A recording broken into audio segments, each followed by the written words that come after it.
오늘 본문에도 보면 누룩이라는 말이 여러 번 나오고 있습니다. 누룩을 제거하라. 누룩을 깨끗이 치워라. 그렇습니다. 누룩은 부정적인 의미를 가지고 있어요.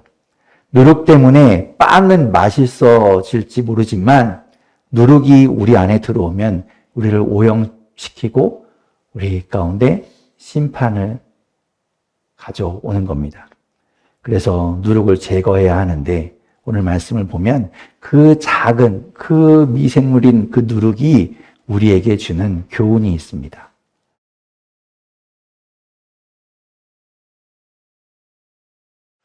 저는 떡보다 빵을 좋아한다고 이전에 한번 말씀드린 적이 있어요. 그래서 왜 떡보다 빵을 좋아할까? 이렇게 어떤 원인 때문에 그럴까 생각을 해봤는데 아마도 이제 빵이 가진 그 폭신폭신한 느낌이 좋은가 봐요. 그래서 그런 것 때문에 빵을 좋아하는 것 같습니다. 떡은 그 안에 막 꽉 차 있잖아요. 그래서 쫄깃쫄깃한데 저는 그것보다는 이렇게 폭신폭신한 걸 더 좋아하는 것 같습니다.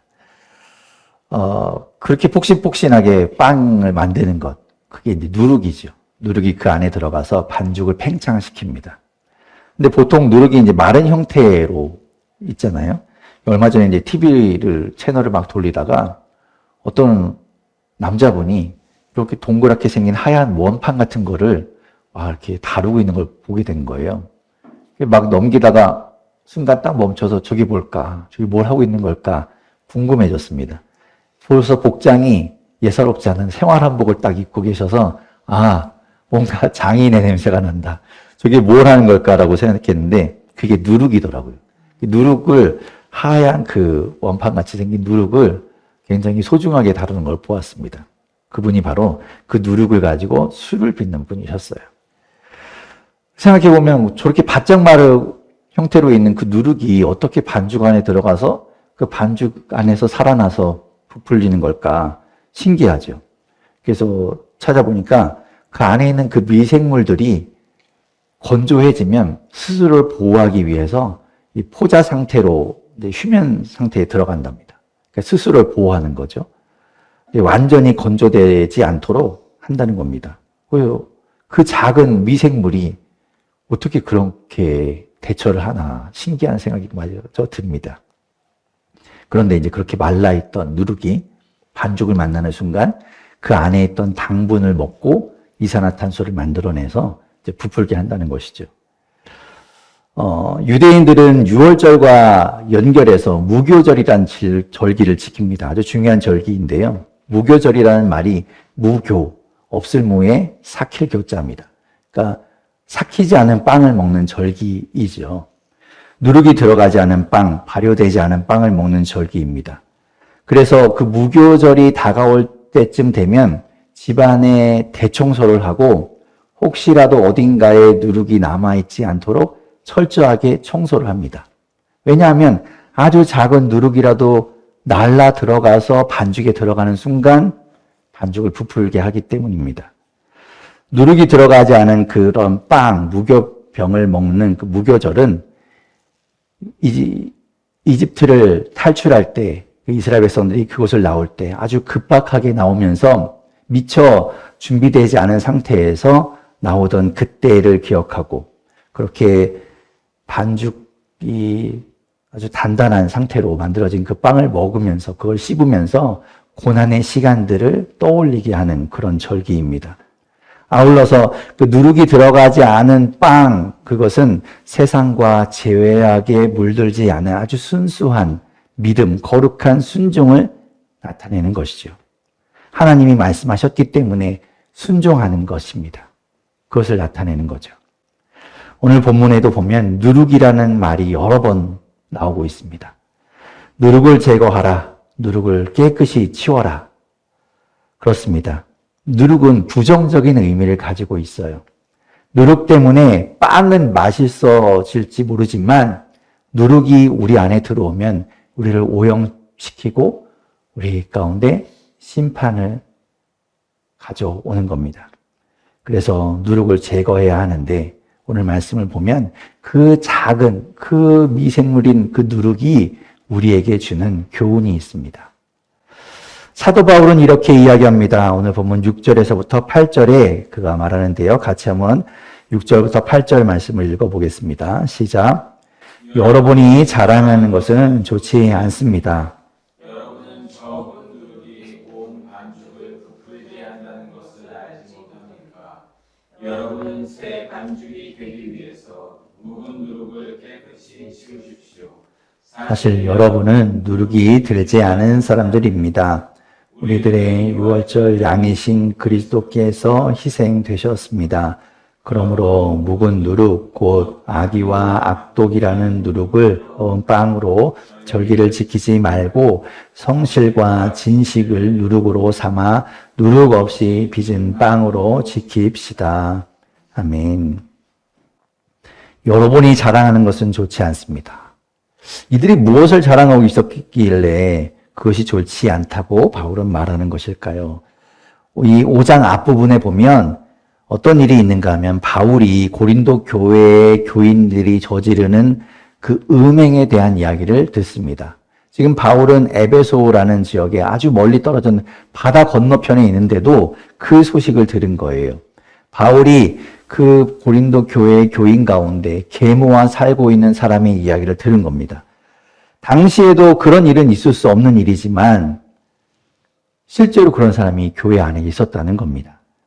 바울이 그렇게 멀리 떨어져 있는 상태에서도 그 소문을 들었으니 그 교회의 교인들은 다 알고 있었겠죠. 그런데 교회 안에서 아무런 훈계나 아무런 조치, 아무런 치리가 없었던 거예요. 왜요? 그냥 용서해 준 겁니다. 다 넘겨주는 거예요. 못 보는 하고 넘겨주는 겁니다. 그게 사랑이라고 생각하는 거죠. 고린도 교회 성도들은 다 알고 있었으면서도 쉬쉬하고 넘긴 겁니다. 형제를 사랑하라잖아. 형제를 사랑해야지. 아이고, 은혜로 그냥 다 넘기는 거지. 일일이 그런 거 다 따지고 그거 책 잡으면 아이고, 그게 되겠어? 너무 야박하게 굴지 맙시다. 남에게 교회를 자랑하면서 이야기했겠죠. 그런 악한 일에 대해서는 이야기하지 않고 우리 교회는 잘못을 다 품어주고 용서해주는 그런 따뜻한 교회야. 잘못했어도 품어주고 넘어가 주는 것이 교회이지요. 과연 그렇습니까? 그런데 바울은 이렇게 말해요. 그거 자랑 아닙니다. 그거 사랑 아닙니다. 교회가 그러면 안 됩니다. 그것은 분명히 죄이고 죄악된 일입니다. 그 죄를 없애지 않으면 교회 안에 들어와 그 죄악은 퍼지게 되고 온 교회를 부풀게 할 겁니다. 주 안에서 거듭난 새 사람으로 살아가려면 예전에 행하던 죄악들을 다 끊어내고 제거해야 합니다. 예수 그리스도는 우리의 죄를 지고 우리의 모든 다 죄악들을 지고 십자가에 달려 죽으셨습니다. 우리 대신에 우리가 저지른 모든 죄값을 대신 치르시는 거예요. 그런데 우리가 여전히 반복해서 예전의 죄들을 행하고 있다면 그것은 우리가 계속해서 예수님을 십자가에 못 박는 겁니다. 우리가 더 이상 죄 짓지 않고 죄 가운데 살지 않고 그 모든 죄를 끊어내고 그 죄로부터 자유롭게 살게 하려고 독생자를 십자가에 달게 하신 그 하나님의 뜻을 우리가 외면하는 겁니다. 예수님이 우리의 묵은 누룩을 다 없애셨는데 우리가 또 그 누룩을 가져와서 우리 가운데 두는 겁니다. 교회 안에서 죄를 끊어내지 못하는 성도를 본다면 도와줘야 돼요. 그 죄를 끊을 수 있도록 함께 해야 합니다. 그런데 그렇지 못할 망정 눈 감아주고 그냥 넘긴다는 것은 그 사람을 죄 가운데 그냥 버려두는 겁니다. 바울은 말합니다. 묵은 누룩, 묵은 죄악들, 악의와 악독을 버리고 성실과 진실을 가지고 누룩이 들지 않은 순수한 모습으로 주님 앞에 서십시오. 악의와 악독은 비슷한 말이기도 하고요. 또 성실과 진실은 또 비슷한 말입니다. 그런데 여기서 이제 굳이 그걸 구분하자면 이런 거예요. 악이라는 건 카키아라는 말인데요. 악한 생각을 품는 거예요. 악한 의도를 가지는 것. 그리고 악독이라는 건 포네리아라는 말인데 그것은 그 악한 생각, 악의를 바깥으로 표출하는 겁니다. 마찬가지로 성실은 에일리 크리네이아라는 말인데요. 그건 순수한 마음이에요. 순전한 마음. 그리고 진실, 알레데이아는 그 마음을 가지고 그걸 지키면서 진리를 따라 하나님 말씀 아래에 살아가는 것. 그것을 말합니다. 악한 것은 마음에 품지 말고 그것을 행하던 것을 멈추고 이제는 하나님 앞에서 순수한 마음으로 순전한 마음으로 하나님의 말씀을 따라서 살아가라는 그런 말이에요. 그러니 계속해서 악의를 품고 악독 행하는 것을 허용하면 안 되는 것이죠. 그 묵은 누룩을 제거해야 하는 겁니다. 그거는 누구나 동일합니다. 목사든 장로든 집사든 다 똑같아요. 누구든지 간에 악한 일을 하고 있다면 그것을 알게 되었다면 더 이상 그것을 못하게 해야 합니다.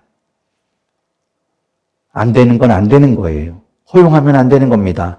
덮어주고 봐주고 눈 한번 질끈 감지 하고 넘어가 주는 것은 그 사람을 위한 것이 아닙니다. 그건 사랑이 아니에요. 예나 지금이나 마찬가지입니다. 중요한 것은 우리 가운데의 누룩을 조심하고 그 누룩을 제거하는 겁니다. 그렇지 않으면 그 누룩은 금세 번져나갈 겁니다. 죄악을 눈 감지 마십시오. 죄악을 끊어내게 도와주는 것이야말로 사랑입니다. 그런데 말해도 안 되면 어떻게 할까요? 그거 안 돼. 그러면 안 돼. 그건 옳지 않은 일이야. 죄야. 라고 말해도 바뀌지 않으면 요즘 화제인 드라마 그 참교육처럼 때리고 벌 줄까요? 교회도 무슨 권한을 가진 뭐 믿음 보호국, 신앙 보호국 이런 게 생기면 그럴 수 있겠지만 그게 없잖아요. 좋게 타이르고 따끔하게 지적하더라도 그것이 고쳐지지 않고 그 죄악을 끊어내지 못한다면 어쩔 수 없습니다. 교회 안에서 내보내야 하는 겁니다. 그게 반죽을 지키는 길이지요. 그래서 13절에 바울은 말합니다. 여러분은 그 악한 사람을 여러분 가운데서 내쫓으십시오. 아프지만 어쩔 수 없는 거예요. 끊어내야 하는 겁니다. 그것이 사랑입니다. 그 사람을 위한 사랑이기도 하지만 교회와 공동체를 위한 사랑이에요. 다른 사람을 지키기 위한 것입니다. 죄를 그저 묵과한다면 다른 사람의 마음을 어렵게 만들고 시험에 들게 하겠지요. 다만 그를 내쫓는 것은, 그를 내보내는 것은 마지막 방법이어야 합니다. 그 전에는 우리가 사랑의 마음을 품고 그를 훈계하고 가르치고 그가 바뀌도록 해야 합니다. 이제 누룩이 주는 우리에게 중요한 이야기 하나를 또 하려고 합니다. 그동안 저는 이런 이야기를 여러 번 하고 싶었는데 마땅히 기회가 없어서 하지 못했는데 이 본문을 만나서 반가웠습니다.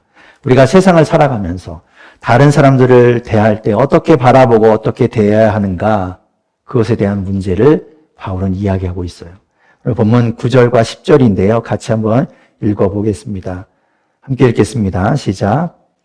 편지에서 음행하는 사람과 사귀지 말라고 여러분에게 썼습니다. 그 말은 이 세상에 음행하는 사람들이나 탐을 부리는 사람들이나 약탈하는 사람들이나 우상을 숭배하는 사람들과 전혀 사귀지 말라는 뜻이 아닙니다. 그러려면 여러분은 이 세상 밖으로 나가야 할 것입니다. 아멘. 아마도 지금 고린도전서 이 편지가 있기 전에 그 전에 고린도 교회에 쓴 편지가 있었던 모양입니다. 그 편지에서 바울은 음행하는 사람과 사귀지 말라고 그들을 멀리하라고 말했던 것 같죠. 그런데 그 편지를 본 고린도 교회의 사람들은 그 말을 어떻게 이해했는가 하면 음행하는 사람들과 상종하지 말라라는 것으로 이해했습니다. 그래서 당시에 이 고린도 지역이 아주 음란한 지역이었고 음행이 성행하던 그런 지역이었으니 그들과 사귀지 않기로 한 겁니다. 이 고린도 지역은 로마 제국의 영향 아래에 있었고 또 항구 도시라고 했잖아요. 그러니까 수많은 사람들이 왕래하던 그런 도시였죠. 그래서 아주 문란한 그런 생활이 있던 그런 곳이었습니다. 그리고 그런 문화 자체가 그렇게 거리낌이 없는 도시였어요. 그게 뭐 이상해? 남들도 다 하는 거야. 그게 그냥 보편적인 일이었습니다. 교회 안에 성도들도 이런 문제가 생길 정도였으니까 밖에서는 말할 것도 없었겠죠. 그런데 바울이 그런 사람들과 사귀지 말라고 하니까 하루아침에 바깥에 나가서 모든 관계를 다 끊어야 되는 거예요. 사귀지 말라고 했으니까 사회적으로 고립되게 생긴 겁니다. 그래도 바울이 하라고 하니 해야 되는가 보다. 그래서 다른 사람들을 절교하고 그들을 정죄하는 일이 생긴 겁니다. 바울이 말했어. 너네 그렇게 살면 안 된대. 너네 음행하면 안 된대. 그래서 너희와 사귀지 말래. 그러니까 난 너희와 이제 절교할 거야. 그런데 바울이 바로 잡지요. 아니요. 그게 아닙니다. 내가 말하던 것은 그게 아니에요. 교회 밖에서 교회 밖의 사람들에게 하나님 말씀대로 살아가라고 말하는 것이 아닙니다. 그 사람들을 상종하지 말라는 뜻이 아니라 교회 안에서 그렇게 하라는 겁니다. 교회 밖에서까지 그렇게 하면 여러분 어떻게 살려고 그럽니까?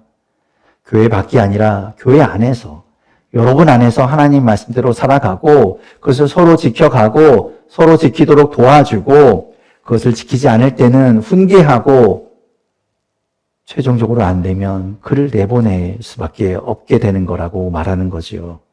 교회 밖에서가 아니라 교회 안에서 그렇게 하라는 겁니다. 이것은 그리스도인으로서 아주 중요한 문제이죠. 하나님의 말씀은 우리에게 향해 있는 거예요. 먼저 내가 그 말씀을 받고 내가 그 말씀대로 살아가는 것이 중요한 일입니다. 나는 안 하면서 다른 사람한테 하라고 강요하는 건 옳지 않아요. 교회 안에서 범죄를 범하는, 죄를 짓는 사람이 있으면 그를 보고 먼저 나를 돌아보아야 합니다. 나도 저렇지 않은가? 나는 괜찮은가? 나는 죄 가운데 있는 것이 없는가 돌아보고 나 먼저 회개하고 내가 그 죄를 끊어내는 누룩을 없애는 일을 먼저 해야 합니다. 죄로부터 자유로워진 상태에서 이야기해야 되는 거예요. 나는 여전히 몰래 바람피고 나는 부정을 저지르고 나는 사기를 치면서 다른 사람에게 음행을 저지르면 안 된다고 바르게 살아야 한다고 정직하게 살라고 말하면 말이 안 되는 거죠. 나부터입니다. 나부터. 그렇게 내가 먼저 8절에 말하는 것처럼 악의와 악독을 버리고 성실과 진실로 누룩을 삼은 다음에 그렇게 살아야 한다고 다른 사람에게 말하는 겁니다. 그 사람도 하나님의 자녀이니까 그렇게 살아야 한다고 말할 수 있는 것이죠. 하지만 교회 밖은 아닙니다. 이게 뭐 우리끼리의 문화를 이야기하는 게 아니에요. 교인이 아니라서 당신들은 자격이 없어. 우리 멤버가 아니니까 배척하자. 이런 뜻이 아니라 그들은 아직 하나님을 받아들이지 않은 사람들입니다. 아직 하나님의 자녀가 안 된 사람들이에요. 그런데 그들에게 하나님의 자녀답게 살라고 한다는 건 말이 안 되는 것이죠. 우리가 사는 세상은 기독교인만 있지 않죠. 만약에 그렇다면 헌법 자체가 성경의 근거에서 만들어지겠지요. 우리가 어차피 다 하나님의 말씀대로 살아야 하기 때문입니다. 그런데 우린 그렇지 않잖아요. 다른 사람들과 함께 살아갑니다. 그러니 세상에 나가서 다른 사람들에게 성경의 잣대로 규정하면 안 됩니다. 그들에게는 아직 그것이 해당 사항이 없어요. 앞에서 우리가 주의 자녀로 산다는 것이 무엇인지 십자가를 지고 용납해야 된다. 기꺼이 그 길을 걸어가야 한다라고 말하지만 그건 우리에게 해당되는 일이지 세상 밖에 있는 사람들에게 그렇게 살라고 말하는 건 폭력입니다. 그들에게 해당되지 않아요. 요즘 우리나라를 보십시오. 우리나라뿐만 아니라 전세적으로, 세계적으로 다 그런 것 같아요. 사회의 법을 교회가 자꾸 영향력을 가지고 그것을 막 좌지우지하려고 하죠. 그리고 교회식으로, 기독교식으로 그걸 판단하려고 합니다. 엄연히 종교 분리가 원칙인데 자꾸 교회라는 그 교인수 또 그것 때문에 영향력을 행사하려고 합니다. 그게 아니라는 거예요. 우리가 잘해야 된다. 바울은 말합니다. 오늘 보면 12절과 13절 첫 번째 문장까지 한번 읽어보겠습니다. 함께 읽겠습니다. 시작. 밖에 있는 사람들을 심판하는 것이 나에게 무슨 상관이 있습니까? 여러분이 심판해야 할 사람들은 안에 있는 사람들이 아니겠습니까? 밖에 있는 사람들은 하나님께서 심판하실 것입니다. 아멘. 무슨 말입니까? 밖에 있는 사람들에게 성경 말씀 가지고 판단하거나 그들을 정죄하지 마십시오. 너나 잘하십시오. 너네 교회나 잘하십시오. 이런 말이에요. 그렇습니다. 교회 밖은 교회 밖의 법으로 하는 것이고 교회 안은 교회 안의 법으로 하는 겁니다. 그러면 이런 마음이 생길 수도 있을 거예요. 우리가 세상을 변화시켜야 한다고 이야기했는데 우리가 세상의 빛과 소금으로 살아가라고 말씀하셨는데 그러면 우리가 가만히 있으면 안 되는 것 아닌가? 우리가 세상에 그것을 뭔가 영향력을 미쳐야 하는데 그럼 어떻게 하라는 말인가? 그렇습니다. 가만히 있으면 안 되죠. 빛과 소금이 되어야 합니다. 하지만 그것은 하나님의 말씀을 그들에게 들이대고 그들에게 강요하라는 말이 아니에요. 마태복음 5장 13절에서 16절을 제가 읽어보겠습니다. 예수님이 이렇게 말씀하셨어요. 너희는 세상의 소금이다. 소금이 짠맛을 잃으면 무엇으로 그 짠맛을 되찾게 하겠느냐? 짠맛을 잃은 소금은 아무데도 쓸 데가 없으므로 바깥에 버려져서 사람들이 짓밟을 뿐이다. 너희는 세상의 빛이다. 산 위에 세운 마을은 숨길 수 없다. 또 사람이 등불을 켜서 말 아래에다 내려놓지 아니하고 등병 위에다 놓아둔다. 그래야 등불이 집안에 있는 모든 사람에게 환히 비친다. 이와 같이 너희 빛을 사람에게 비추어서 그들이 너희의 착한 행실을 보고 하늘에 계신 너희 아버지께 영광을 돌리게 하여라. 아멘. 착한 행실을 다른 사람에게 강요하는 것이 아니라 너희가 착하게 살아야 돼 라고 말하는 것이 아니라 너희가 먼저 착한 행실을 하고 그렇게 살아갈 때 그것을 보고 사람들이 하나님께 영광을 돌리게 하라는 거예요. 그게 빛과 소금의 역할, 소금과 빛의 역할을 하는 겁니다. 우리가 하나님 말씀대로 살아갈 때 우리 교회 안에서부터 그렇게 묵은 누룩을 제거하고 서로 사랑하고 그렇게 세워져 갈 때 사람들이 그것을 보고 깨닫는다는 거죠. 요한복음 13장 34절 35절입니다. 이제 나는 너희에게 새 계명을 준다. 서로 사랑하여라. 내가 너희를 사랑한 것 같이 너희도 서로 사랑하여라. 너희가 서로 사랑하면 모든 사람이 그것으로써 너희가 내 제자인 줄을 알게 될 것이다. 아멘. 그렇습니다. 우리가 잘하면 돼요. 우리가 잘하면 됩니다. 지금까지 살펴본 이야기에서 누룩은 부정적인 의미였어요. 그것은 죄악을 의미했고 우리에게서 제거되어야 할 그런 것이었습니다. 그런데 누룩이 가진 성질이 있죠. 그것은 변화를 가져온다는 거예요. 그런 의미에서 누룩은 좋은 의미도 있습니다. 우리가 누룩이 되어서 세상을 변화시켜야 한다는 거죠. 세상의 영향력을 요즘 아주 흔한 말이 되었지만 선한 영향력을 끼쳐야 한다는 겁니다. 우리가 하나님의 말씀을 따라서 착한 행실을 하고 서로 사랑하는 것이 이 땅 가운데 우리가 누룩으로 살아가는 겁니다. 그러면 그 적고 작은 누룩이 들어가서 세상이라는 그 큰 반죽을 부풀게 하고 그것을 변화되게 할 겁니다. 예수님은 마태복음 13장 33절에서 말씀하셨습니다. 예수께서 또 다른 비유를 그들에게 말씀하셨다. 하늘나라는 누룩과 같다. 어떤 여자가 그것을 가져다가 가루 서말 속에 살짝 섞어 넣으니 마침내 온통 부풀어 올랐다. 아멘. 하나님 나라는 그렇게 퍼져가는 겁니다. 작은 누룩, 그 작은 누룩이 온 반죽을, 온 가루를 부풀게 하는 것이죠. 오늘 우리는 누룩 이야기를 함께 나누었습니다. 먼저 우리는 우리 자신 안에 있는 묵은 누룩을 제거해야 합니다. 죄악의 습관들, 그동안 끊어내지 못했던 것들을 깨끗이 우리 가운데 치워버려야 합니다. 그리고 교회 안에서도 마찬가지로 묵은 누룩을 제거하고 그것을 용납해서는 안 됩니다. 그것이 사랑입니다.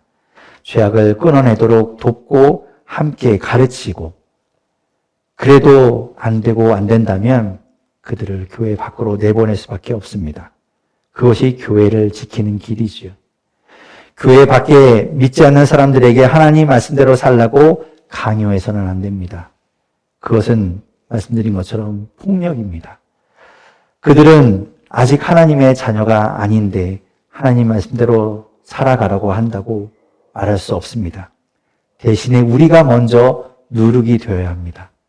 이 땅 가운데 우리가 하나님의 말씀 따라서 살아가고 착한 행실을 하고 그리고 서로 사랑할 때 그것이 우리가 세상 가운데 누룩의 역할을 하는 것이고, 그렇게 들어간 우리가 있는 그 자리에서 변화가 일어나게 될 겁니다.